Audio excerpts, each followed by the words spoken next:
introduce me, but I'm so happy to be here with you. I will tell a little bit more of our family story about, well, this is my Holocaust Awareness project that I created. I will talk about it.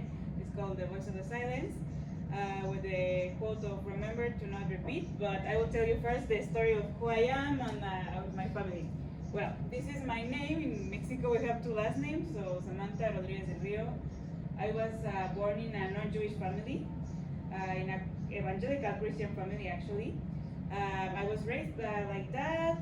I graduated from high school, university. I studied communication, science communication, and I like to film. So I have been working in some projects of filming, recording some videos, and well, now I am like the founder and director of my project, The Voice of the Silence. And I also collaborate and like kind of journalist in a Jewish journal in Mexico. That actually is called the Diario Judío, Jewish Journal. So that's what I am, like basically. But well, I was, as I told you, I was born in a Jewish family, but we kind of knew that we have some Jewish relatives, but not close to us, still in Mexico. My great-grandfather, in Mexico, he was Marco Sturman. Of course, we knew that he was foreigner somehow. He used to say that he was Russian. I didn't meet him. He passed away like 50 years ago or something. But he always said that he was from Russia. His paper said that he was Russian. The thing is that he came to Mexico before World War II. I will explain a little bit about that. But he came to Mexico work because actually he studied engineering in Germany and then came to Mexico and worked. He married a Catholic woman. You can see my great-grandmother, Soledad. And he raised a non-Jewish family. Like he got rid of everything, the Jewish identity, traditions, religion, because actually he was born in a religious family. All his family was religious since he was a kid in Poland. I will explain that. But that's how the Jewish identity of our culture was lost, because he married a Catholic woman. He didn't like preserve Jewish traditions, and it's kind of weird because also other two siblings, they came to Mexico also before the war, and they did marry Jewish women. They did raise the Jewish families, and in my side is the only branch that the Jewish everything was lost. So here you can see my grandmother, Katia. She married. She had 4 children. This is my mom, Alejandra, and this is me. I'm the only child. So I'm like the 4th generation, if you can see, of my great-grandfather, of course. Well, 7 years ago, in 2016, my family started to research. I was 16 back then, as you, so I wasn't like that interested in it, to be honest. But my mom, my aunt, my uncle, they started to research about my great-grandfather, their grandfather, because they wanted to go to visit the town of him. But of course they thought it was maybe in Russia. So they were like researching in embassies in Mexico, and they told us, oh, this town that you call in Spanish Meseritz, in Russian it's like Meseritz Polaski, is in Poland right now. So it's Miałżice Polacki, in the Lublin region of Poland. So in 2016 we went. I will show some pictures, but we discovered that he is from this town. We just knew that he had like 2 siblings that went with him, but to Mexico before the war, and one sister that she survived the Holocaust. But my family was like kind of ignoring that story, like, okay, yeah, she was a survivor, but we don't know anything. And she didn't talk. She was silent forever. Like she didn't say anything about her story. So with this research, we discovered when we went to Poland the first time that there were 9 siblings, not just 4. His real or original name was Moszko Isaac Stulman with the Polish spelling, and well, his real birth date, because he changed it for some reason, and that our family suffered the Holocaust. Of course, he came to Mexico before the war, so he was saved, and the other siblings. But you can see a picture picture here of the family in Poland. You can see 36. So yeah, most of them we discovered that they were murdered. Okay, so here is a brief story of the family. So my great-great-grandparents, Bela, Jacob, Joseph, they were living in this town called Lugartu, also in Lublin. And yeah, the origin, as far as my family knows, is from this town. Well, you can see here that we visited the town in 2017. The only Jewish trace in the place, because everything was destroyed and they were deported from that, well, not my family, but the Jews that were still living there, is only this memorial that it's just like a cemetery, but with a stone grave that they found like just in the streets. We came with a group that is about descendants of Jews from Lublin region around all the world. So it's a worldwide congress in Lublin, and they take you to visit the towns of your ancestors. It's called Brama Groczka, the place, and the congress is Lubliners. So we went in this trip and started to discover everything. This is the town of my great-grandfather, Moshko. We were there also. Of course, you can see these old pictures that we found in some family relatives' albums. But we were there. This is my grandmother, his daughter. So it was like so emotional for her to go there and to know that in this place her father was born. Also, the only Jewish trace there is the Jewish cemetery. That back then it was like so bad with a lot of grass and terrible. Nowadays they have like cut it and stuff, but yeah. And this monument that it's in honor of the murdered Jews of Miauziec Polatsky. My family wasn't in this town when the war started, because well, my great-grandfather, he came to Mexico in the 20s, and the other family that stayed there, they went to the north of Poland to a city called Grudziądz in the mid-20s.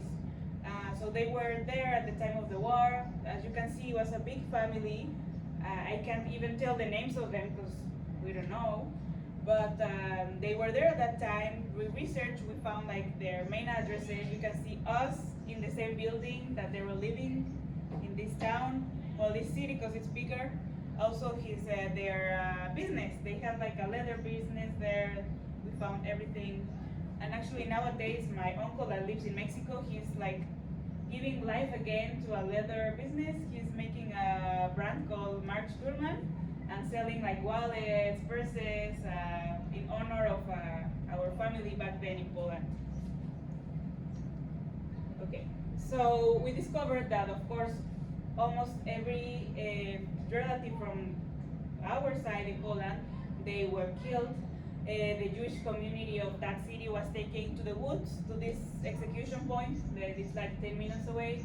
So in these trips, we visited terrible places like this one, also concentration camps to know more about what happened, because the survivor of our family also was in concentration camps. But this is a place in the woods that here the Nazis shot more than 10,000 people, between Jewish people, teachers, priests, kids from the city. So you can see it was alone. You can see like the blue sky, but it's like duality, like too much terrible stuff happened here, but you can nowadays see the blue sky and a beautiful forest. So it's like even more frightening to go there.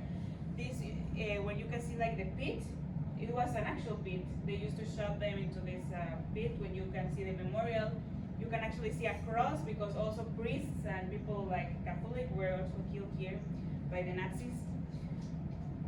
Same 10 minutes. No. Okay. We have 10 minutes. Okay, yeah, so this is the survivor, Elena Sturman. This is my great-grand-aunt.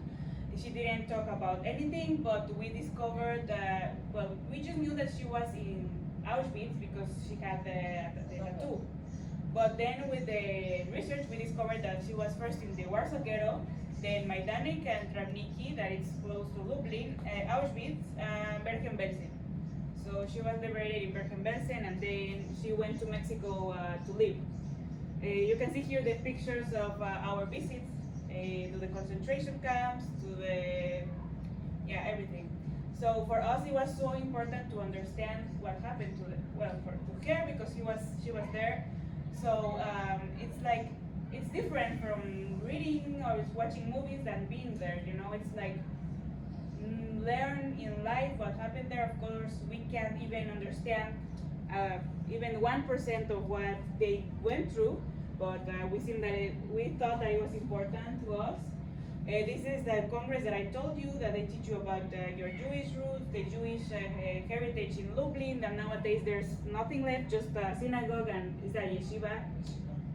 Well, this is the amazing part of the story, of course.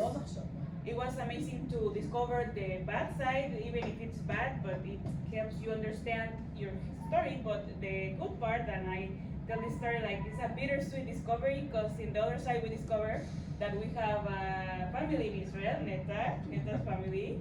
Thanks to Yad Vashem in Mexico, we gave them the names, the last name of our family, and they discovered that it's a branch of the family that is living in Israel, because Neta's grandmother, she came to Israel, well, Palestine back then, in 1922.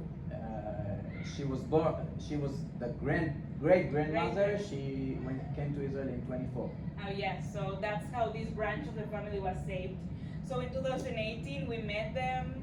Well, here is the family photo, and it was amazing because my grandma, she's my grandma with Neta's grandmother and grand aunt. They met for the first time.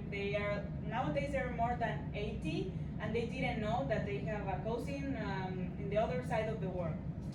So it was like so emotional. No, this not okay. So then after all of this experience, I decided to found the Voice of the Silence, a Holocaust Awareness project. Where I had the goal of teaching about the Holocaust, but mainly to three mainly things, like to non-Jewish people, because I was raised a non-Jew, and in the school in Mexico they don't teach you about the Holocaust. To young people, because young people, they don't interest in history very much, and to Spanish-speaking people, because we don't have that much information in Spanish about the Holocaust. So I started this in 2020, and we have a lot of collaborations because I started to do interviews to survivors, this by Zoom in the pandemic, to survivors, second generation, and inviting friends and family that they are not Jewish to learn about it. Then I started to collaborate with the Jewish Journal in Mexico, so he got our project known in the Jewish community. The voice was like passing on, so we started to also have social media where we post like educational content. Here you can see our team. We are 5 girls and we are non-Jewish. So this is Jessica from Mexico. She's historian and she's my right hand. And the other 2 ones, Indra from Mexico, Natalia, Colombia, and Odette, Ecuador. And they don't have like even like Jewish past. They just got interested in the Holocaust and started to collaborate in our project. We also have this one. She's a translator. We have meetings in English and translation to Spanish. Photographer, and well, Isaac is from the Jewish Journal. So what we do is giving voice to the living witnesses of the Holocaust. As you know, we are one of the last generations that could know a Holocaust survivor, because they are getting older and older.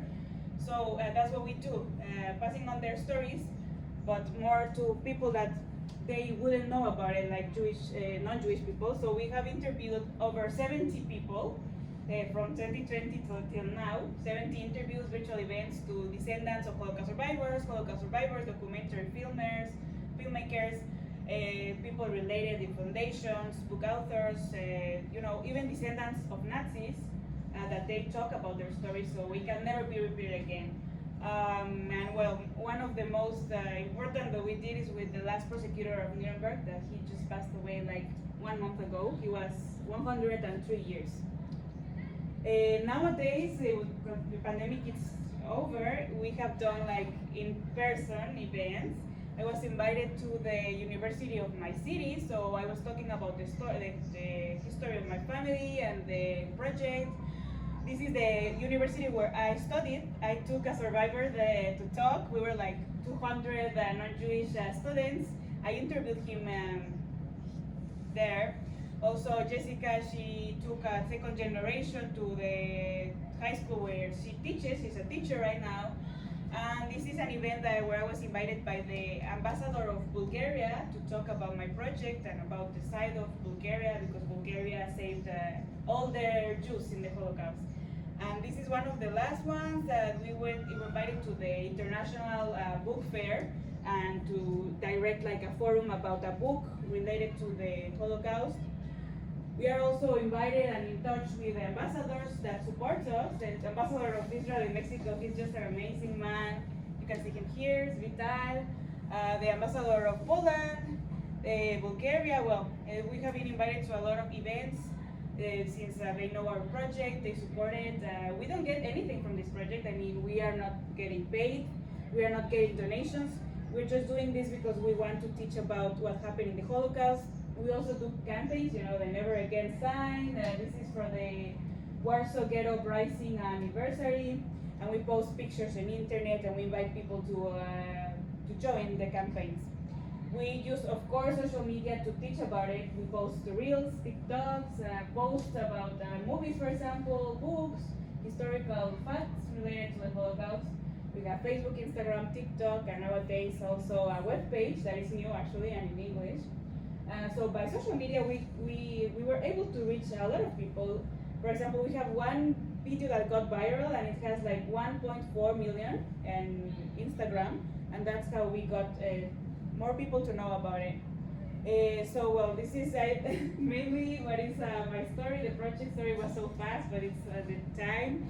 So what we do is we remember to not repeat it. And you can, if you would like to know more and follow our content, this is our pages, thevoiceofthesilence.org, TikTok, Instagram, Facebook. This is my phone number.